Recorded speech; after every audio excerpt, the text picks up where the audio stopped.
Hi, soulful beings. Welcome to Sitting with Ourselves. This podcast space is for the deep discussions and reflections on many different aspects and areas about life and ourselves. From psychology, mental health and well-being, to philosophy, life theories and concepts, and topics related to our society and beyond our world on Earth, we'll have conscious conversations with thought-provoking perspectives. This is our place of being, healing, and staying grounded with our souls. Hi, soulful beings. Welcome to another episode of the Sitting with Ourselves podcast. Today, we're going to be unwrapping a feeling that's as sweet as it is bittersweet, and that's nostalgia. Let's dive into the human mind and emotions entangled in this feeling and experience. First of all, let's begin with defining nostalgia. What is it? Psychologically speaking, nostalgia is a sentimental longing for the past. It's a wistful affection for moments we've lived through, people we've known, or places we've been. But it's not just a simple feeling of missing something. It's richer and more complex, layered with emotions and meaning. Nostalgia holds the power to transport us back in time, allowing us to relive moments of memories through the mind's eye, often with a glowing filter that softens the rough edges and highlights the beauty of what once was. We could say we look through our memories back in time with rose-tinted glasses of the old days, where we remember and romanticize the highlights and good moments, sometimes forgetting about the not-so-good times too. Associated with longings for the past, this includes the past's personalities, possibilities, and events, particularly the good old days or warm childhood. There is a predisposition or tendency due to cognitive biases such as rosy retrospection, for people to view the past more positively and the future more negatively. When this is applied to our beliefs, it can be described as a trick of the mind or an emotional strategy for comfort when the present day seems intolerable. For a long time, nostalgia was tied closely to homesickness, which gave it a somewhat gloomy reputation. The term nostalgia derives from the Greek word nostos, meaning return home, and algos, meaning pain. In its literal sense, nostalgia reflects the suffering evoked by the desire to return to one's place of origin. The word was first coined in 1688 by physician Johannes Hofer. It referred to a state of moral pain and was used to describe a kind of homesickness experienced by soldiers longing for their homeland. At the time, it was seen as a medical condition, almost like a psychological disorder, rooted in longing with symptoms that included anxiety, sadness, and even physical discomfort. By the early 19th century, the definition of nostalgia evolved, becoming less about physical homesickness and more about a form of melancholia or depression. The longing shifted from a literal place to a figurative one, the unreachable past. It wasn't until later part of the 20th century that nostalgia began to stand on its own as a distinct concept. Sociologist Fred Davis played a pivotal role in this shift. His research revealed that people often linked words like warm, old times, childhood, and yearning with nostalgia rather than homesickness. This showed that people naturally saw a difference between the two. While homesickness is about missing a physical home during a period of absence, nostalgia is more about longing for a past experience or era. Defining these words now, homesickness is experiencing a longing for one's home during a period of absence from it, whereas nostalgia is a sentimental longing for the past. And this evolution highlights how nostalgia isn't always about a place, it's about the moments, emotions, and experiences that shaped us. Interestingly, this shift allowed nostalgia to embrace a more positive dimension. Rather than being viewed solely as a painful longing, it became recognized as a complex emotion that could bring comfort, warmth, and even joy. Nostalgia started to be seen not just as an ache for what was lost, but as a way to honor what once was, like a bridge between who we were and who we are now. It can remind us of the bonds we once shared with others, the sense of belonging we felt, and the small but powerful moments that defined our personal narratives. This redefinition of nostalgia invites us to view the past not as something to mourn, but as a source of strength and inspiration. Fast forward to modern psychology, we now understand nostalgia as a fundamental and often positive part of the human experience. It can be seen as a psychological tool, one that can enhance mood, strengthen social bonds, and give us, our lives, a sense of continuity. Research has shown that nostalgia can counteract feelings of loneliness by reminding us of moments when we felt connected, understood, and valued. It can offer a sense of stability during times of change, anchoring us in memories that affirm our identity and life journey. I want to also explore what actually happens in our brains when we feel nostalgic. Neuroscientific studies show that nostalgia activates the brain's reward pathways, the same areas that light up when we experience pleasure. When we recall fond memories, the hippocampus, which is the part of the brain associated with memory, works together with the amygdala, which processes emotions. The brain, in essence, edits the past, smoothing over the rough edges and highlighting moments of joy and connection. This selective memory function helps us find meaning in our experiences, reinforcing the narrative we build about ourselves and our lives. Research in this area also shows nostalgia involving core brain regions involved in self-reflection, autobiographical memory, emotion regulation, and reward processing. From a memory perspective, nostalgia often draws upon autobiographical memories, vivid recollections of personal experiences. These memories tend to be rose-tinted, where we remember events with a touch more positivity than perhaps they originally held. This emotional coloring helps us build a cohesive life narrative, allowing us to feel a sense of continuity and purpose. And the brain selectively retrieves moments that reinforce our identity and emotional needs, spotlighting times of happiness, comfort, or personal growth. These memories may not be perfect replicas of reality, but they do serve a purpose to remind us of who we were, what we've overcome, and the love and laughter we've shared.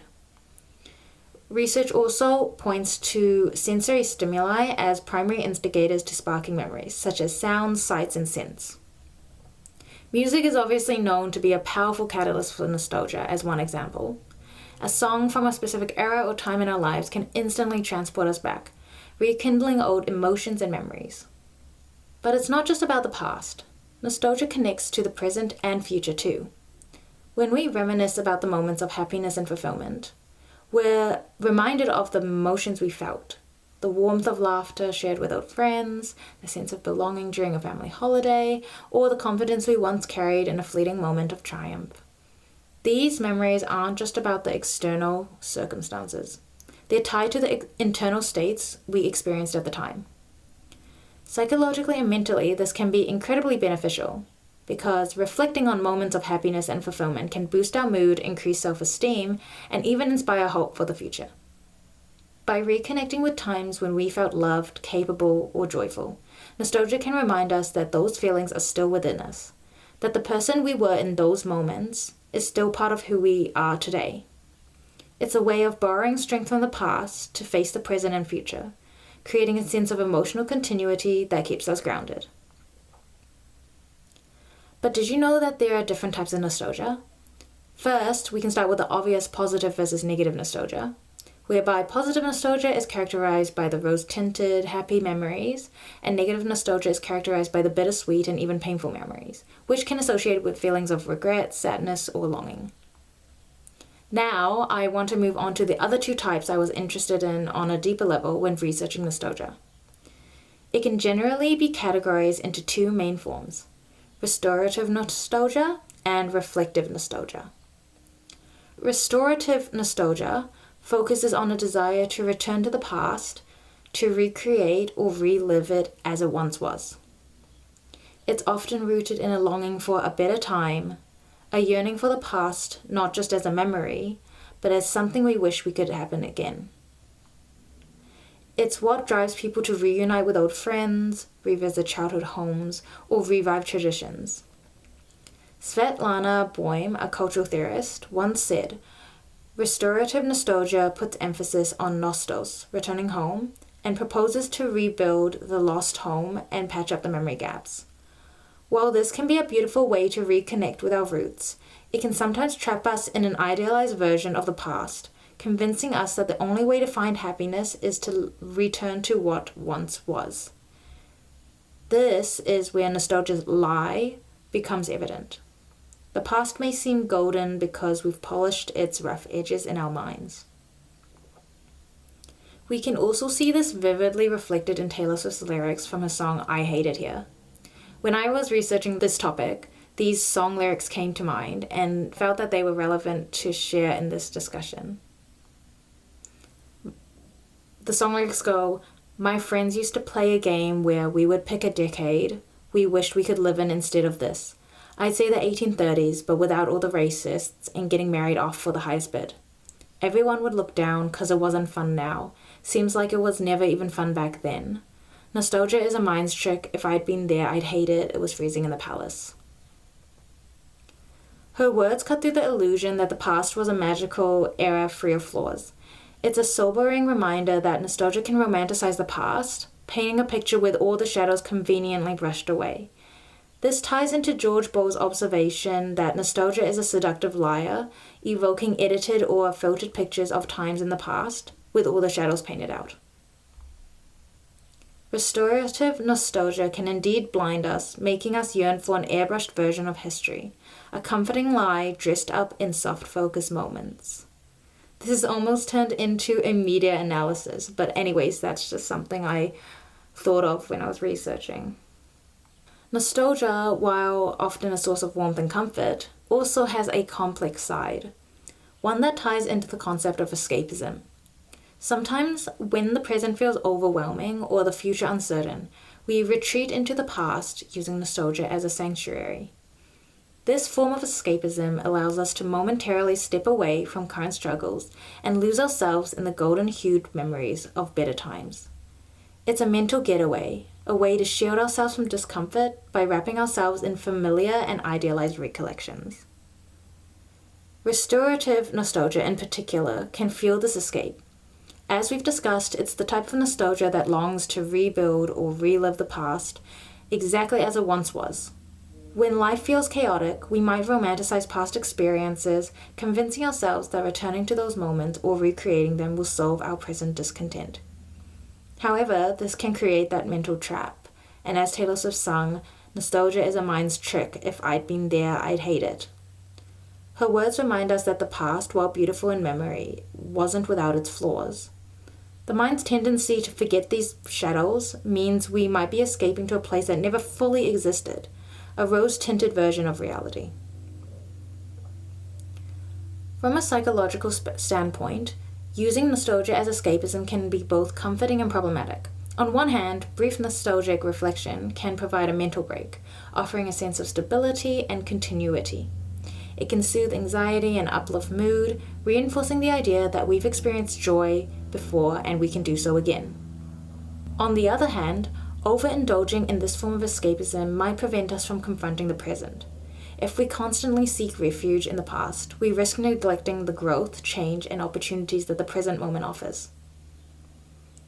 Balancing nostalgia means recognizing its dual nature and appreciating the comfort it brings, without letting it anchor us too deeply in what was. The goal is to use nostalgic reflection not as a permanent escape, but as a gentle reminder of our resilience, of the love and happiness we've known, and as motivation to build meaningful moments in the here and now. Reflective nostalgia, on the other hand, is more contemplative. It's about savoring the memories, acknowledging their beauty and their distance, without necessarily wanting to recreate them. This form of nostalgia allows us to appreciate the past while accepting that those moments are gone. It's wistful, but grounded. Reflective nostalgia invites us to cherish where we've been while giving us the courage to move forward, using those memories as a source of inspiration rather than a place to escape to. There's a quote that goes, "We can never go back to an earlier state of love, youth, or dream, but we can cherish its echo." Reflective nostalgia can also be a powerful source of emotional resilience. It helps us cherish where we've been while giving us the courage to move forward and using those memories as a source of inspiration rather than a place to escape to. Svetlana Boym said, "Reflective nostalgia thrives in algos, pain, the longing itself, and delays the homecoming, wistfully, ironically, and desperately." Reflective nostalgia lets us linger in the longing without being consumed by it. It's a delicate dance between holding on and letting go. It acknowledges that the past has shaped us but doesn't need to anchor us.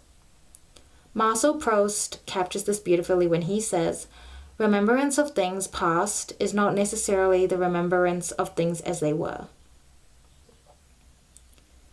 This quote reminds us that memories are fluid, and reflective nostalgia allows us to embrace that fluidity, finding meaning in both the joys and sorrows of what once was.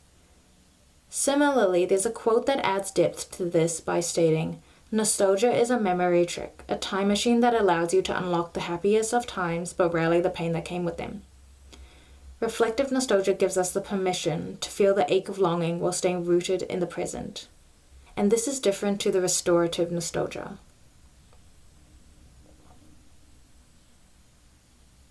Understanding these types helps us to see how nostalgia can shape our emotional landscape. Are we yearning to step back into the past, or are we quietly honoring it from afar? Both experiences are valid, but being aware of this distinction keeps us from getting stuck in a cycle of longing. Emotionally, nostalgia is a sweet ache blended with both joy and sorrow. It reminds us of what we once had, who we once were, and the fleeting nature of time. This emotional duality is what makes nostalgia so powerful. It connects us not only to the past, but to the emotions we felt during those times: love, excitement, belonging, reinforcing their significance in our present lives. But beyond reminiscing, nostalgia serves an essential role in our emotional and psychological well-being. Research in positive psychology suggests that nostalgia can act as a psychological resource, helping us navigate difficult emotions and enhance our overall life satisfaction. When used mindfully, nostalgia provides a sense of continuity in our identities, reminding us of the values, relationships, and experiences that have shaped us.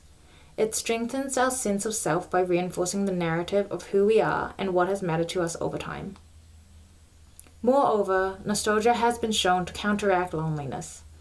Reflecting on meaningful past connections can evoke feelings of social support, even if those moments exist only in memory. This is particularly powerful during times of transition or uncertainty, such as after a move, a breakup, or a major life change. When we feel untethered, nostalgia can anchor us, reminding us that we have loved, been loved, and shared moments of belonging. Another powerful way we can use nostalgia is to fuel optimism. By recalling past successes, moments of courage, or times when we overcame struggles, we remind ourselves of our inner strength. Nostalgia in this way becomes a bridge to self-efficacy.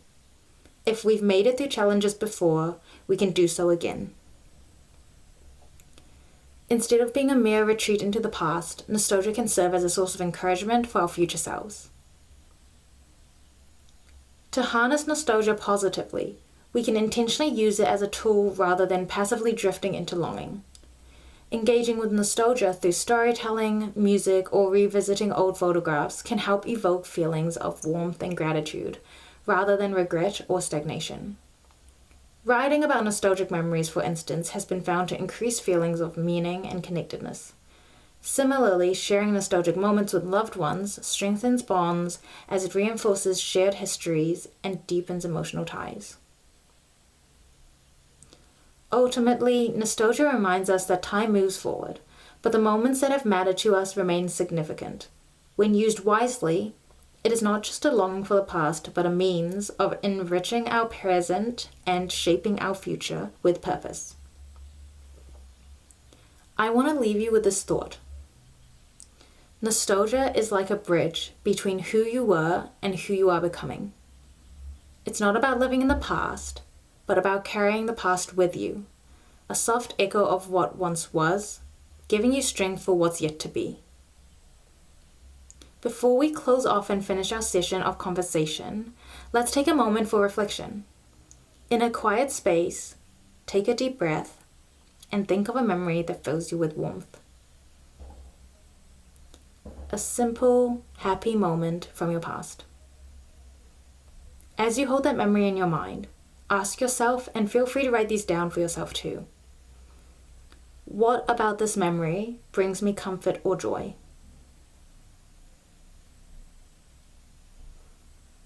How does this moment from my past connect to who I am today?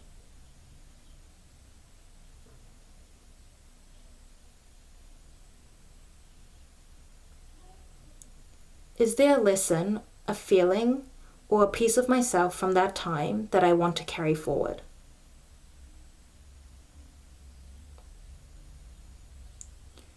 Notice how this reflection makes you feel. Does it inspire a sense of peace, longing, or motivation? Just for a moment, let's sit with these feelings together. Let these emotions sit with you without judgment.